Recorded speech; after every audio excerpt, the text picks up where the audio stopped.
News Now on Fox 61, Connecticut's news station. Breaking overnight, a portion of Route 16 is closed in Colchester after reports that a tree came down there.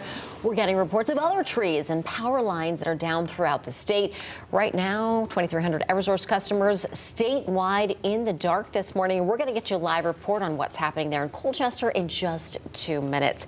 But good morning to you and happy Thursday. Thanks so much for starting off your morning here with us, America Areas. And I'm Tim Lammers. We'll take you out to Colchester in just a few minutes, but we do want to get a check of the forecast as the rain has gone through. But there is, I think, still a fair amount of fog in the state. Rachel Piscatelli, good morning. It is an incredibly warm but also foggy start to our morning as well, and some leftover shower activity as we head into the 6 o'clock hour, mainly in the Harford County area as well. So just kind of give yourself a little extra time given the fact that we are just so foggy, but we are trending in the right direction. We are warmer than this time yesterday. If you step out the door, you certainly will notice it. We're up to about 16 degrees warmer in Windsor Locks, at 54 degrees right now at 6 o'clock in the morning, 50 in Willimantic, 47 in Torrington now, and 48 degrees in New Haven. Our numbers are warmer than even where we should be, the seasonal average for this time of year. Out the door this morning, you are going to notice that it's foggy. So we have less than about a half a mile visibility in Bridgeport, less than a quarter in New Haven, and less than a quarter mile visibility in the Waterbury area. So give yourself some extra time. We are expecting improvements on the way, and if we get even a little bit more sunshine, numbers will move into the mid to upper 50s later on today with a brief pop of sun, but plan for a little bit more cloud coverage. We will not be as warm for tomorrow morning. Around 54 degrees today in Milford, 56 in Hartford, in southeastern Connecticut, in the lower to middle 50s as well. Then the next story is going to be a wind advisory that is in place for tonight into tomorrow. Wind speeds will pick up overnight tonight, gusting closer to 40 to 45 miles per hour. There could even be an isolated gust tomorrow afternoon, closer to 50. We'll have more details on that coming up in just a bit. As we check in with the roads this morning here, we know about that Colchester. There we go. I just didn't walk a little fast. We know that of that road closure in Colchester, which we'll get to in just a moment. But US 6 in Bristol, this is closed at Clark Avenue and Bushnell Street. So you will need to seek an alternative route. We also have this road closure again over in Colchester, Route 16 Middletown Road. Kaylee on scene. She will provide an update. Over in Clinton this morning, 95, just showing you both directions, just how foggy it is. Really the fog centered around 84 in Waterbury, and then also along the I-95 corridor. Over to you. All right, as we've been saying, last night's storm brought in some damaging winds along with the heavy rain. So much so a tree came down a couple hours ago in Colchester, and dozens of Eversource customers there are without power. Yeah, that's where Fox 61's Kaylee Collins is. She's live out there in Colchester along Route 16. That's where the outage was first reported. Kaylee, what's the latest there? Yeah, so that tree came down just about 15 minutes or so before 3 this morning. So it's been a couple of hours here now that there's been a scene here on Route 16.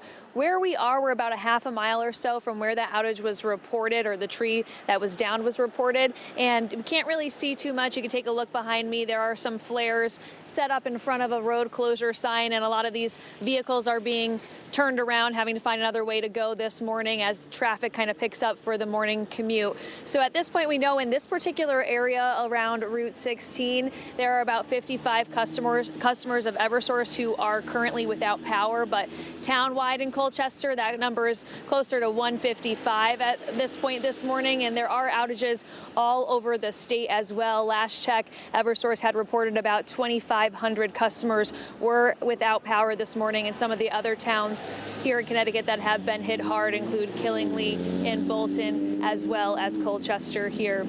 So again, right now there's going to be a closure on Route 16. If you're traveling in this area, you're going to have to look for another way to go as they continue to work on restoration here. We did see a couple of police cruisers who were here just about 15 or 20 minutes ago that have since left this scene. So maybe that's a sign that things are moving along in a good direction. But at this point, again, if you're traveling in this area, you're going to want to seek another way to go. And if you do come across any down power lines, of course, don't go near them. Call 911 and report them right away. We are reaching out to Eversource this morning for an update on restoration efforts here and across the state as well. So we'll keep you updated. Reporting live in Colchester this morning, Kaylee Collins, Fox 61.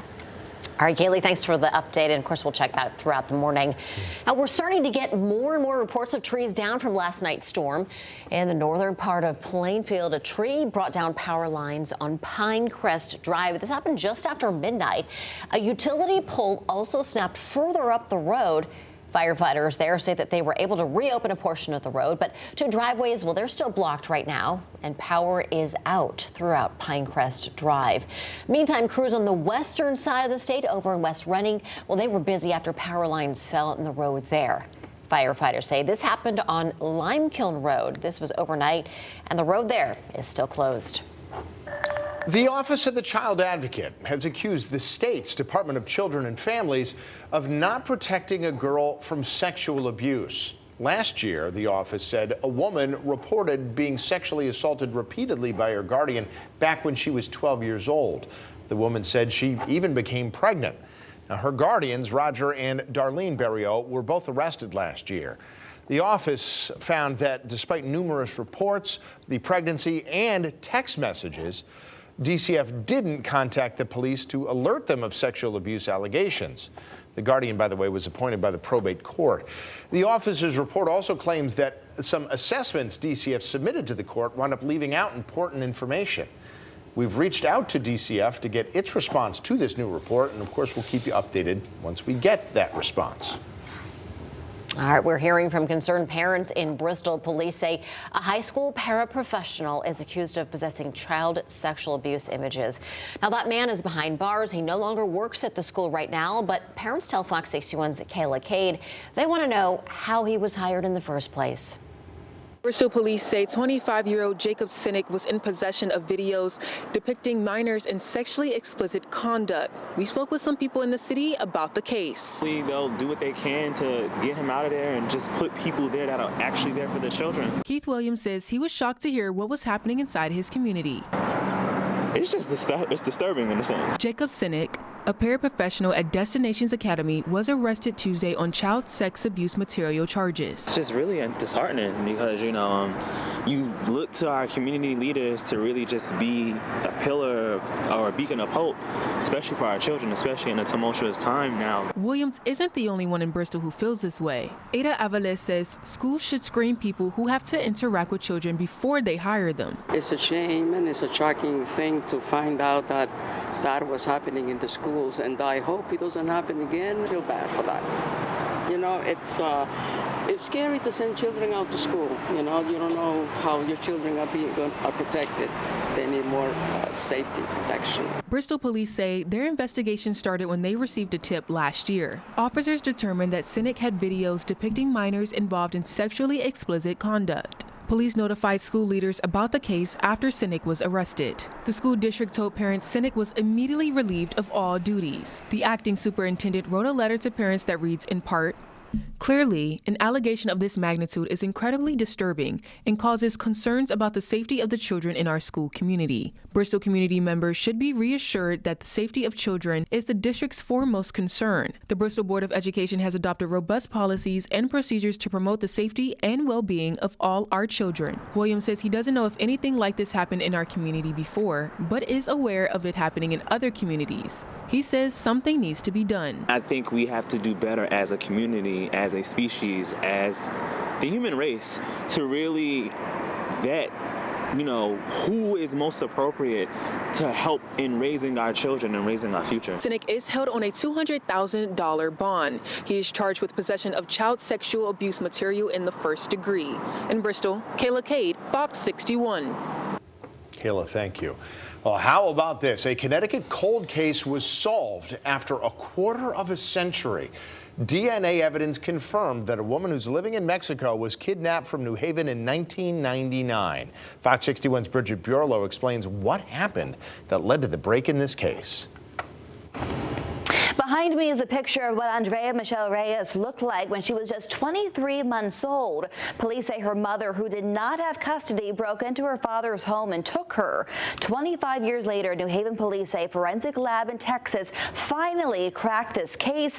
Police say Reyes was taken to Puebla, Mexico. So let's put up a map on the screen right now to show you just how far that is from New Haven. Her father had searched for his little girl for years, but with no luck. He never heard from his daughter until recently when New Haven PD relaunched an investigation back in 2023. A sample of Reyes' DNA was compared to her father's, and turns out it was a match. Police say Reyes still lives in Mexico today, now as a 27-year-old woman. So still a lot of questions about what development led police to reopen the case in the first place and whether Reyes' mother will face any charges for the abduction. New Haven police will be holding a press conference on this case next Wednesday, and of course we'll be following it here on Fox 61. In studio, Bridget Piorlo, Fox 61.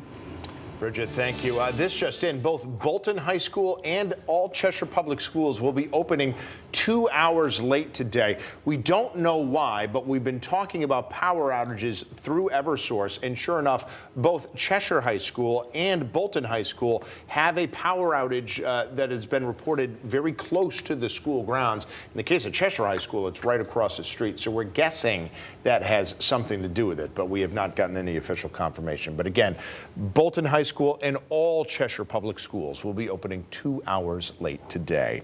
In other news, officers in Groton said they're looking for a person who robbed a bank at gunpoint. The department released surveillance pictures of the person they said who did it. These were taken at the M&T Bank on Long Hill Road. Now, you could not see the person's face, but look at that. Maybe that helps. They are wearing light brown boots. Police said the robbery happened just after 3:10 yesterday afternoon. Officers said the person pulled out a gun and took cash. We don't know how much cash. If you have information on what happened, or if you think you know who this person is, please call the Groton Police Department. The Integrated Refugee and Immigration Services, also known as IRIS, is expected to close its New Haven office next month. The organization blamed a sudden drop in federal funding and says it needs to reduce its expenses. The center on Nickel Street will close April 30th, but IRIS says it still plans to meet with clients even after the center closes.